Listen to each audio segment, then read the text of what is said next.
We now begin our third of our 4 Ps, discussion on promotional decisions. Remember, promotion is not just advertising, but includes many forms of communication available to marketers. Few goods or services can survive in the marketplace without effective promotion. As you can imagine, it's not merely a story of not all promotions are the same, but a matter of how so. Why?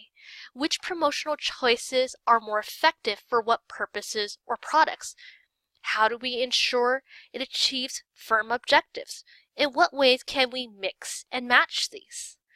A key goal, therefore, for marketers is ensuring the promotions work together and that the larger mix achieves those overall organizational objectives. So let's stretch out with an example. Quick warm-up. Here's an example of a humble promotion posted by Reddit user Charlie Oliver as a school fundraiser. So take a look. Who's talking? Who's meant to be listening, say the audience? What is this promotion meant to do? What outcome should it create? How did it do so?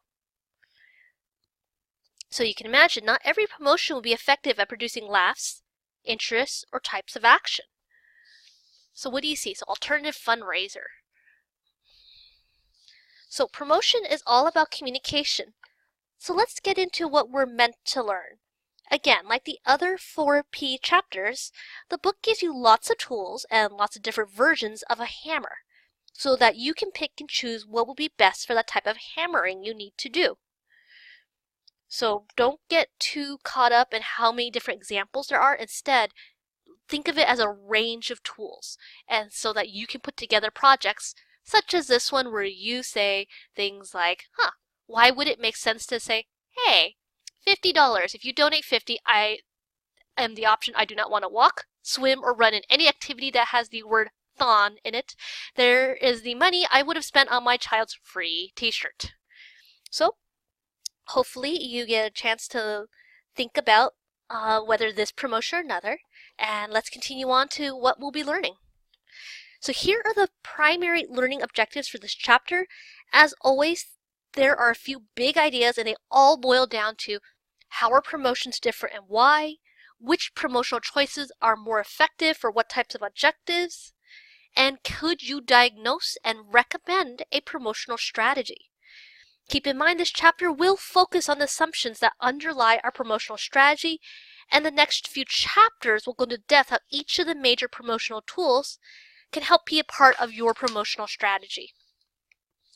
So as a nice little overview, promotion is about communicating information between a buyer and a seller or anyone else, whether it is part of the channel or other publics, to influence attitudes and behavior. So again, promotion is all about communication between you and others, whether it be buyer, seller, channel member, public, whoever. So its role is to facilitate exchange by telling the target market or others in the channel of distribution about the right product at the right time, at the right place, and all that good stuff. Other messages are often used to help facilitate exchange, say information about the organization. So key idea, when you think promotion, you should think communication. Our focus is usually on the communication from marketers to the customer in order to elicit a customer response, but again, plenty of other target audiences we might have as well. So a key part of modern marketing is the use of several promotional tools that work together to achieve a company's overall promotional goals. There's no one right promotional blend for all situations, so that mixing and matching. Accordingly, marketing managers must constantly examine each situation and adapt promotional tools to best address the needs of target customers in each particular situation. So the major tools we'll be going over is advertising, so that's communicating with large numbers of potential customers at the same time. So as in one single message at once. It's useful when the target market is large and geographically dispersed. Message is not terribly personal, but is tailored to the target market. Personal selling, that has its own chapter. In fact, more direct communication between sellers and potential customers allows for more flexibility in tailoring the message and presentation right then and there. Public relations. communicating and managing information that public might find interesting. Sales promotions refers to all other promotional activities other than advertising, publicity, and personal selling that are meant to stimulate interest, trial, or purchase by final customers or others in the channel. These are short-term incentives for action. Finally, direct marketing. These communicate a more customized message to a customer. It often overlaps with all these others. So the mix's role. Promotions have multiple roles, including informing, so things like now open, and this product can do this cool thing. Persuading, we're better than this product. Reminding, hey, I'm still here. Hey, we're still awesome. And connecting, deepening the communication. So any of these might be what the promotional campaign is seeking to do. So in sum, promotion is all about communicating in such a way to inform, persuade, remind, and connect with buyers to facilitate eventual exchange, or communication in general with other entities to, again, promote that exchange. And it may be that it's, again, a channel member. So marketers have multiple tools at their disposal that must be considered together as a function of not just customer needs, but the firm's goals. So remember, promotion is any form of communication that supports the exchange. It's not just about the traditional print ads and commercials. They often take the form of, say, product packaging, warning signs, instructions, and other communications meant to help promote the exchange. After all, we're all about the relationship marketing, where we have an eye toward the lifetime of interactions with the customer, not just one particular transaction. In this example, Homer's trying to build a grill.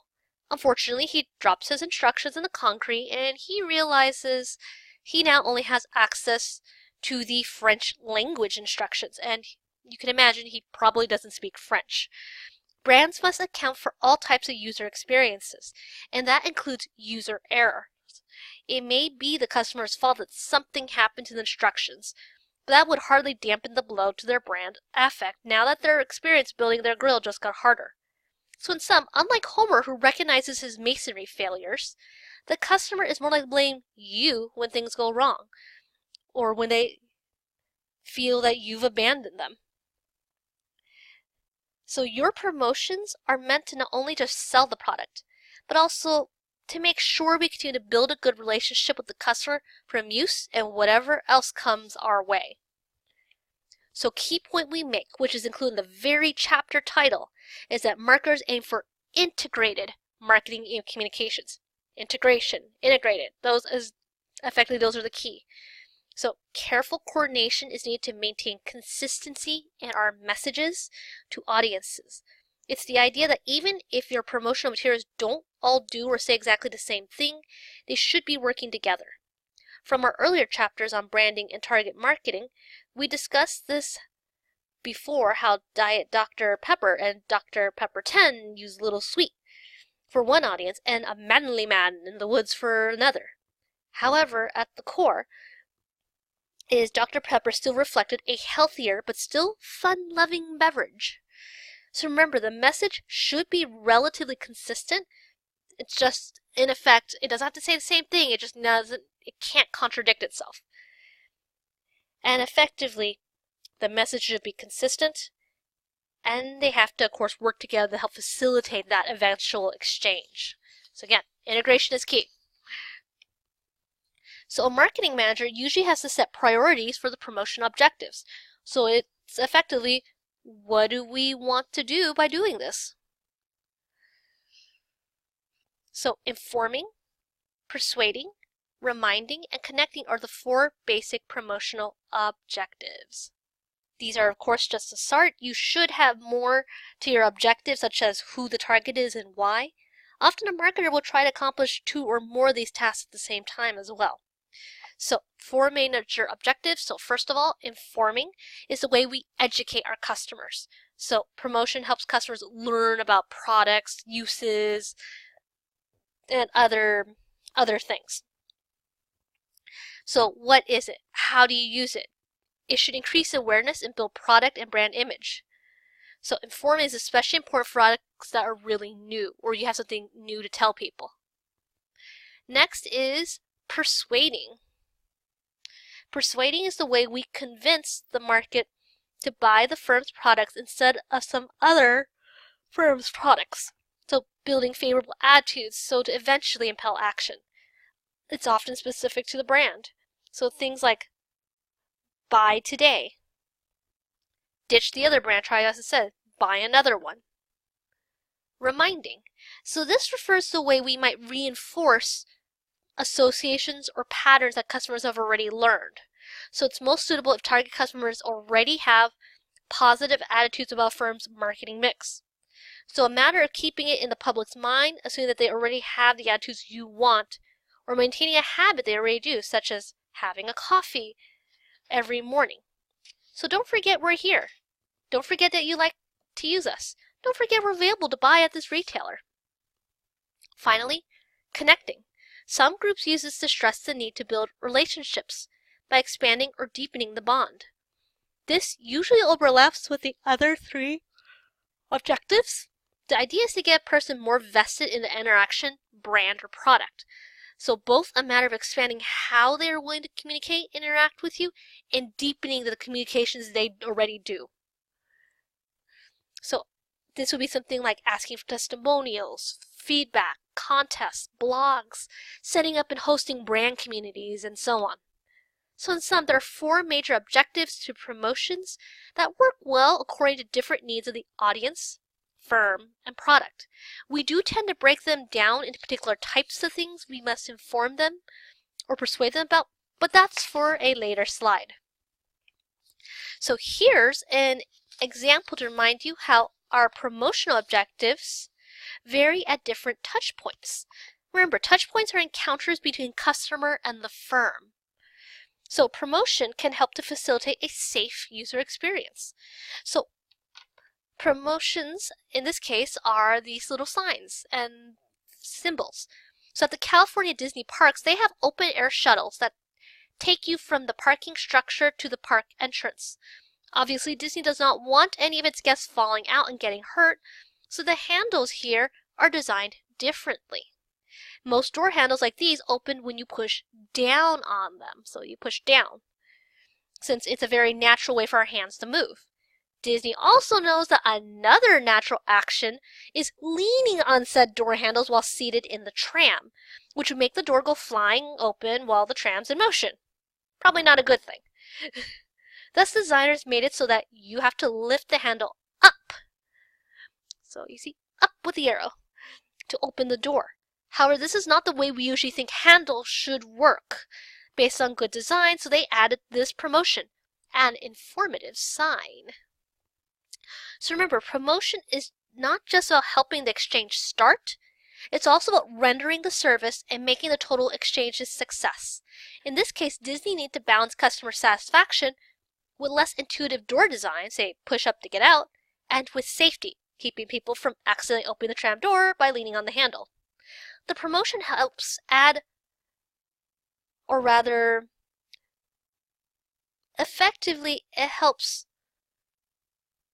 prevent less short-term dissatisfaction that customers may have about the weird door handle, but effectively, they can feel it's safer for them and at least minimizes what harm or inconvenience they may have by having that sign, because they're probably not thinking of safety in this case.